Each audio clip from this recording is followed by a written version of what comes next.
Tracy Harwood. So I've done a little bit of digging around and I've discovered. Ricky Grove. Fog comes in on little cat feet.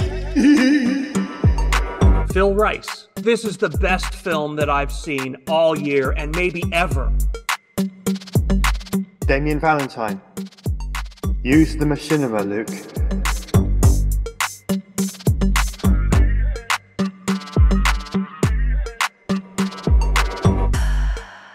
Hey there, and welcome to And Now for Something Completely Machinima, the podcast about machinima and virtual production and other related technologies.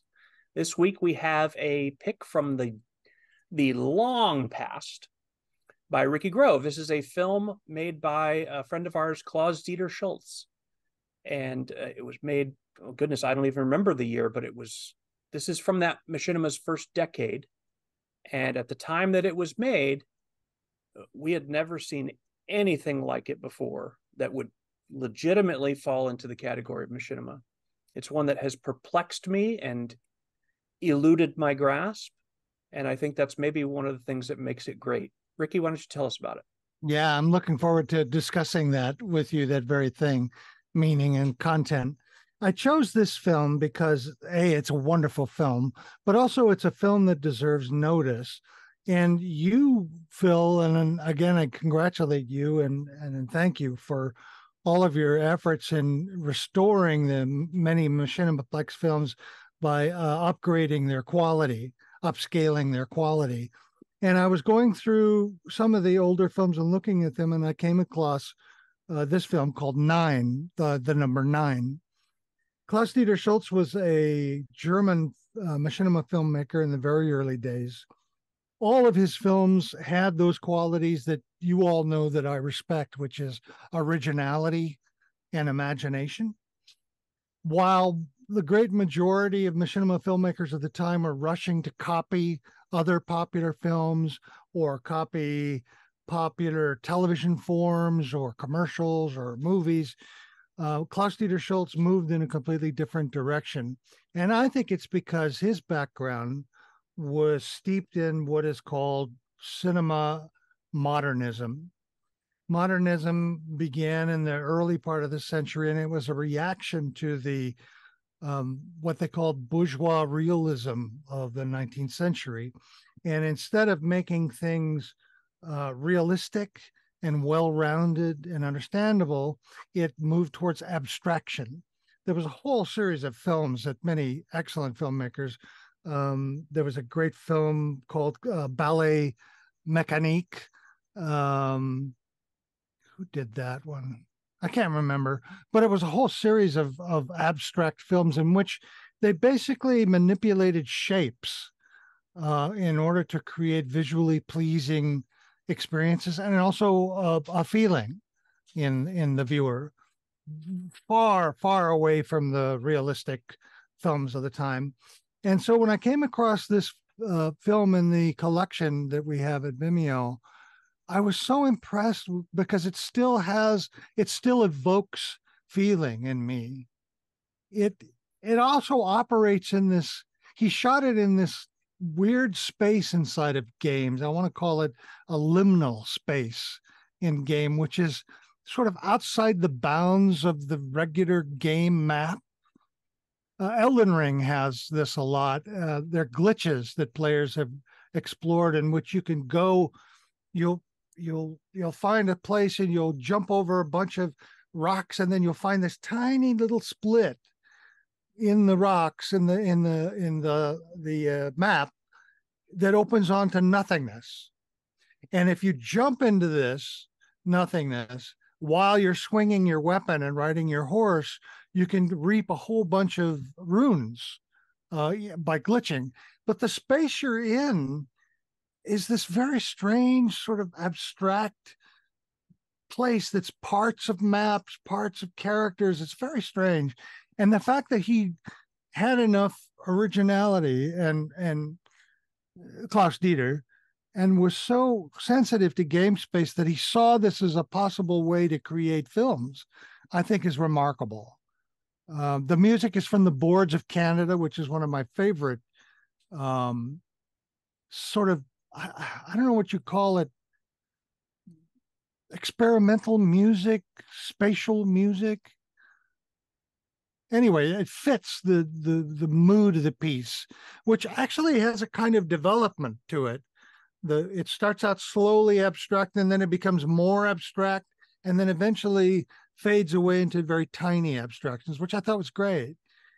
I have to say that I want to kick myself again for throwing away all of my old Machiniplex recordings, because we had an interview on abstract machinima at Machinimaplex. It was a panel discussion in which Claus-Dieter Schulz took place.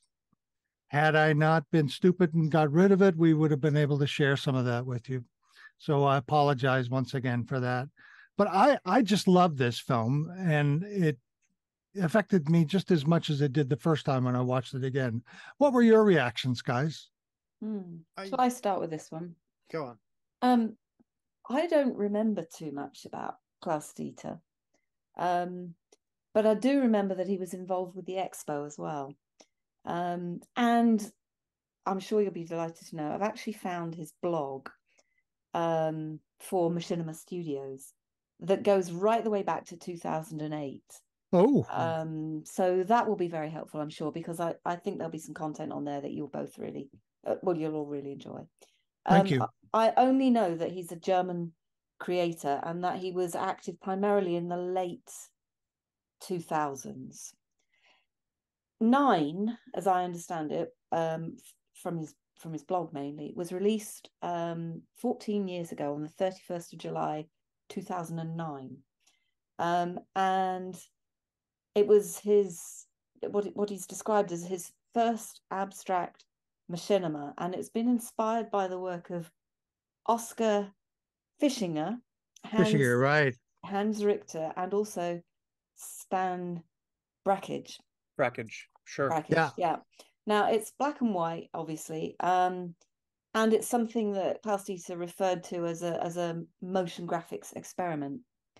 And like you, Ricky, these visuals are really quite mesmerizing, and I think that a lot of the reaction that I get to it is actually from the music that it's been put to.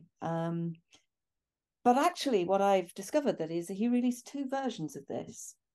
The first was to Corsair by Boards of Canada. And this version actually is the second version, which was to an original composition by Martin Gertner.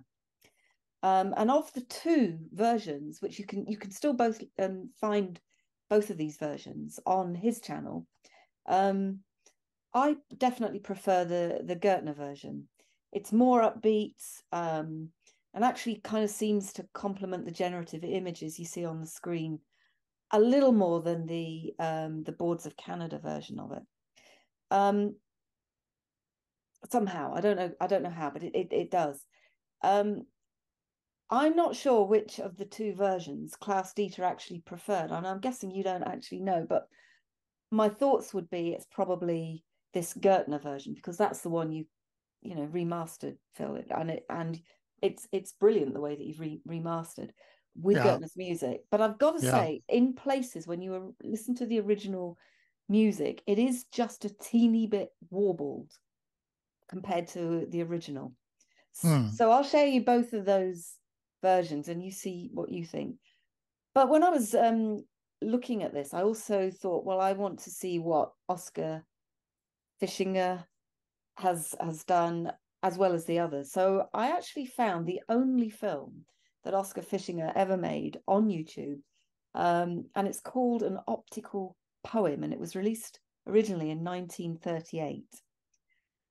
Now, what you see in that film is the link being made by the creator between the music and the form of the images. And in fact, it's all about the sound, which evokes the visual portrayals of sound. And in that particular piece, what you've got is the film being put to Liszt's Hungarian Rhapsody. And it's a color piece, it's shapes, it's really interesting, it's quite mesmerizing. But actually, I'd suggest you kind of watch it as well, because it's intriguing. and it's intriguing for a couple of reasons. One was it's argued that it was a novel approach to animation, and it was created using paper cutouts hanging on almost invisible wires, and it was shot frame by frame to be in sync with the music. And it's basically described as an imaginary outer space. Mm-hmm. And it's really quite interesting. And watching this, it kind of made me question of Klaus-Dieter's work, which came first? Because in the Fischinger example, it was about the music driving the visuals. And which came first in Klaus-Dieter's example? I think we probably all agree that it's most likely to be the visuals. I would have thought, particularly I agree. When we hear that there's two different, when we understand that there's two different music pieces that it's been put to. I don't know, but I also think that what you're seeing with Klaus-Dieter's pieces, it's a little bit more abstract than that Hungarian Rhapsody piece. And then I also found another one called Film Study by Hans Richter, which was a 1926 silent short, which does actually include a musical score which had been sampled from Darius Milhaud. And through that piece, you can clearly see a connection in terms of visual design references that Klaus-Dieter has used. That's black and white. That's very much the same kind of shapes. So you can clearly see that kind of that connection, if you like. That piece, though, is described as Dadaist. And I don't know too much about Dadaist or Dadaism, although I understood it largely to be political references in terms of the content. So I'm not too sure about how that fits into what Klaus-Dieter's work was all about. And then, of course, I was also looking at clips of Stan Brakhage's work, who's obviously a very well-known experimental filmmaker. And of those pieces, I kind of thought that possibly it was Mothlight. That's what I was going to say, Mothlight. It seemed to me that one was the most clearly related to this work. Yeah. So, this raised some really interesting questions for me in terms of the creative process that Klaus-Dieter had gone through. And then as you were talking, Ricky, I was thinking, and the way that you were saying 9, I was wondering if the Dadaist reference wasn't also to that title, because what does that mean in the context of what we're looking at? Is it 9 a numeral, or is it 9 meaning no in German? I don't know. Well, the Dadaists were about they were precursors to the absurdist, which meant non sequiturs, things that don't seem to fit or put right next to each other. And I think in a way, 9 is a non sequitur, because you don't think of numbers when you're looking at what's going on in the absolutely film. Not. It's a non sequitur. Yes. So no, 9 as in the German. Good. Indeed. Interesting research and thinking on that. Thank you. A really interesting avant-garde pick, though, Ricky. I really thanks for sharing it. I don't think it's dated too much at all because of the way that it was, what it was presenting and how it was doing it. I think it's a very interesting film to discuss here. Thanks for sharing. Bill, you had expressed some thoughts that you were troubled with trying to understand it. What is it that about the film that creates this feeling in you? That's more so. I experienced less of that on the rewatch than I did when we first were confronted by this film, which was a submission to the Machinima Expo, and he ended up it ended up winning some kind of a jury prize related to the festival, but that's when we first did that. That's what the occasion for the interview with him was, and I remember us. We conducted that interview actually kind of as a group, and I confessed to him that I felt like my ability to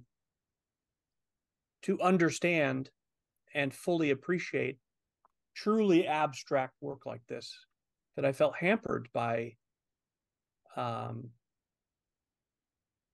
just this sense of I'm wanting to draw something out of this, and I find it was all just confusion, and that it wasn't just for his piece, but abstract work in general. You look at Dali, as at least a lot of his work is there. It's grounded in a reality that has then been contorted or corroded in some way, and so at least I have something to grasp onto there. But Mondrian or something, or Jackson Pollock, I just don't know what to make of that. When it gets really truly abstract or absurdist, as this may better fall into. I don't know how much different that is today, but I definitely didn't feel disturbed by it like I did then. So, and I don't know if that's, I don't know what that is. Was I more arrogant back then? And so it was disturbing to me because I was upset that there was something I didn't personally understand. Was I just immature? After last week's mention of the female butt mod for Starfield, I think we should rule out I'm not mature, but artistically, I still don't feel like I would know how to produce something like this. I don't know. It's a gene I don't have, I think, or at least it's either that or I have so negatively programmed myself by telling myself that for decades. I don't get this. I don't know how to do that. Have I cast a spell on myself? Have I prophesied it by keep saying it? I don't know. It's this episode isn't about the complexity of my psychological profile, but it's, I don't know. I think that I brought this up when talking to Claus-Dieter in our interview. I don't remember for sure if I mentioned it to him or not, but when I was at university and studied philosophy, one of the areas that we covered was Ludwig Wittgenstein, and his understanding of when a reader comes to a text, there's, for lack of a better word, art that happens in that moment because the reader is bringing something with them and actually changing the text by interacting with it through reading. So the text is not a static thing. It's just a starting point, and it's really the reader is bringing something. And he had this whole philosophy built on that idea. And I kind of feel like maybe abstract art maybe is that way too. So me being disturbed by it when I was, I guess I've come to wonder if that wasn't something I was bringing to it, more so than something that was coming out of that screen and hitting me, I think that's one of the things that in my own limited way I've come to appreciate about abstract art, because abstract art has an openness to it that lets the viewer do that, much more so than at the other extreme end of things would be a photograph. Yeah. Photograph leaves nothing to your imagination whatsoever. You can still interpret things about a photograph, but there's not really room for interpretation on what you're physically seeing. It is what it is. Abstract art, it's the other way. It's, your brain does something different when interacting with this or with any abstract art. So those are the things that I found myself thinking about. I don't find that my reaction to it now is one of discomfort or being disturbed. And I tend to think that's because I've kind of chilled the F out a little bit in terms of I have to grasp and understand everything. I guess, it's like all of us. The older you get, the more you realize you don't know. And you're either going to be comfortable with that or you're going to be miserable. Yeah. And I choose to not be miserable with the mysteries of the universe, Yeah. So I love it. Claus-Dieter was actually, when I did the Overcast podcast back in that same era, he was one of my most vocal listeners. He would email me after almost every episode just with some kind of comment, always very friendly and intelligent, and just respectful. And sometimes it was a suggestion. Sometimes it was just, you said this and it made me think of this. And if you remember that show, we didn't delve into the kind of stuff that we do on this one, talking about, I don't know, sometimes veering into deep territory. The Overcast was just fun, kind of zany fun. Yeah. But he found a way to, ironically enough, draw depths out of that I didn't even know was there, in his comments. That's the kind of person he was. He was fiercely honest with me, in terms of critique as well as praise. I mean, just a really interesting guy. And I still don't know why.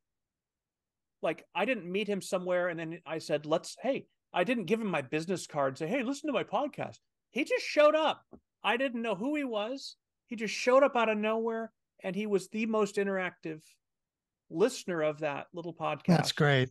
That's great. And we became, I think I can say, friends from those interactions. There was a lot of back and forth, and just a very interesting guy. And yeah, and then he talked about, I want to make a machinima film. And I mean, he hadn't done anything yet. And he did something specifically in response to something on the podcast. Oh, wow. Where it was based on some poem, some Portuguese poem. I can't remember what it was called, because the name was in Portuguese. I can't remember, but that was the first thing I'd ever seen from him, and it was quite unique. And then I think this may have been only the second thing that I'd seen him create. And yeah, I was very honest with him and with you at the time that just, I don't know what to make of this. So I don't know if I still know what to make of it, but if I'm honest, I didn't enjoy that back then, and now I do. So make of that what you will. But I actually, I enjoy watching this. I enjoy rewatching it. Yeah. And there's no comprehension going on. And maybe that's the whole point, is that right. I shouldn't have ever been trying to comprehend. If you look at the actual roots of what that word is, I shouldn't have been trying to apprehend or comprehend this. I should have just been in the room with it all along. Yeah. So maybe that's where I've come to. I love your comments, Phil. Thank you. You're just so insightful.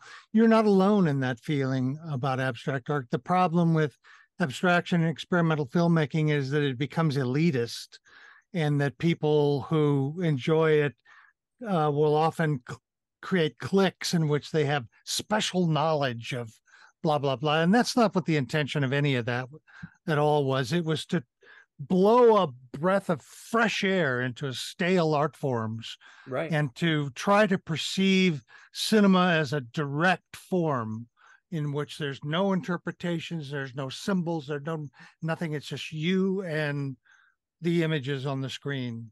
Certainly that's what Stan Brakhage did with Mothlight. Mothlight, he collected moths that had died in his outside light, and he pulled them apart and then used their wings to put on film stock. And he did that for months until he had, 10 minutes or 8 minutes of film. And then he developed that film, and that's what you see. You see random shapes coming together and coalescing, and you, the viewer, read into that film any associations you have based on the shapes where no associations were intended. And I think that's one of the beautiful things about experimental art. It's an option outside of the mainstream that I'm really glad we have. Not everybody enjoys it, not everybody gets it, but oftentimes experimental elements will make their way into mainstream films. For example, Salvador Dali did a dream sequence for a major Hollywood film. Oftentimes abstract art or film can be put into those sections in which irrational moments occur or dreams occur. Now that's a different thing than what we have here with Claus-Dieter Schulz, but it does bleed into the mainstream in some way. So I'm really glad for all of your comments, Phil, especially you really, your honesty about your experience with it is just refreshing. And thank you, Claus-Dieter Schulz. If you're listening, come back and make another film, okay? You are so Yes. goddamn talented. You didn't make as many films as you should. You're so good. Have we And heard from Damien? oh, Damien, I'm so sorry. Go ahead. I'm such an egotist. I apologize. Go ahead. That's all right. I was kind of trying to figure out how am I supposed to follow what all you have said so far. So I was, Ricky, I was thinking maybe I had a pre-pass there. So Tracy, you've ruined that. I'm so sorry. I remember when I watched this film again for this show, I remember seeing it back in the Expo days. I can't remember what I thought of it back then. I suspect I appreciated it more now than I did back then. And it kind of echoes some of the things that Phil was talking about, is getting older and being able to see things differently and not worrying too much about what you don't understand. It did give me a feeling and remind me of some things, but I'm not sure if I should share that or not, because it's my own personal interpretation. Right, exactly. You don't need to. No. So I enjoyed watching it now, and I enjoyed the feeling it gave to me. And then I started thinking about it from sort of the technical perspective, because obviously my understanding of 3D animation and how everything's made in games has increased since those Expo days. And I was thinking about, I still don't know how this was made, because obviously the shapes in it are fairly simple, but the effects made with the way they move and interact with each other, that's not an easy thing to do. No. And I was trying to figure out how to do it with iClone, and I was thinking, well, it could be possible, but it takes such a huge amount of time and energy. Mm-hmm. Is it actually worth even trying to do something like that? So Ricky, when you said at the beginning of this episode that it was made by going into the space outside the game world where things do get strange, that suddenly made it all make sense. So I was glad you got that, because it's kind of bugging me ever since I watched it again for this show. How does he make it? Yeah. You'll find sometimes that in certain games, if you go outside the boundaries of the map, the graphics distort. Yeah. And depending upon where you the game player are, you can move forward or back or side to side, and those graphics will change. And I think, I'm not sure, but I think that's what Klaus did. I think he found a place in which those graphics would change. And I think he recorded 30 minutes and an hour of him interacting with it and then cut it down to that bit. That's my guess. Or he made his own sort of map in the game world for what he wanted. He wasn't using something that came with the game itself. No. He made his own. Yeah. At least that's what I would add on to your theory there. Right. No, I have a question for you. Go ahead, Phil. I was just going to add the origin of that. The first time that I think that was ever seen, that effect, it used to be called the Hall of Mirrors effect. It basically, once true mostly 3D games came about, like Doom. Doom wasn't actually a true 3D game, the original. It was kind of 2.5D. The nothing could be over something else in a map in Doom. It wasn't three-dimensional truly. But if there was an area in a map that did not have a texture applied to it, then it would end up being transparent. And if that place where there was no texture was outside the game world, then the game engine didn't know what to render there. So it would just try to render whatever was nearby. And it created this very strange effect. And throughout all the Doom games, and this is talking late 90s and early 2000s, the Doom games, the Quake games, there were inevitably little places somewhere where someone forgot a texture on the official maps. And if you found it, you could trigger that. They called it the Hall of Mirrors effect, because that's kind of what it ended up looking like. But then what was really interesting is that how that untextured openness to the outside of the partition was interpreted varied by graphics card. Yes, that's right. Now I remember. So there was a slightly different way that it would get rendered depending on which graphics card. And some of those games had a way of changing from regular rendering to OpenGL rendering, and that would make that behave totally differently. And it's something that I observed and ran into, but it just never occurred to me to use in the way that he did. It's brilliant. Yeah. I had some ideas of how to mess with it, but I didn't know what to do with what I captured. And it just, so yeah, there's an amazing mind behind this, that this is a thing that has probably been observed by hundreds of thousands, if not millions of players of games. At some point, you've seen some glitch, like what, even now in Elden Ring, it's still there. You find a spot, something isn't quite right. It's been that way for multiple decades. And, here's someone who took that and turned it into art. It's amazing. Yeah. Damien, I have a last question for you. Would you enjoy the film more if they removed the boards or the soundtrack and included the original Star Wars theme to it?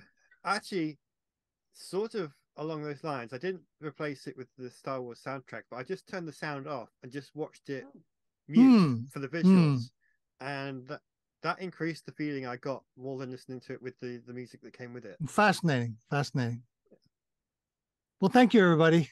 One more thing I wanted to mention, Tracy, you mentioned wondering about, the chicken and the egg thing, with which came first. Was it the sound that inspired the visuals, or the other way around? It occurred to me there's one other possibility, and we won't know unless Claus-Dieter reaches out to us, but it's quite possible that the visuals were in part inspired by the original soundtrack.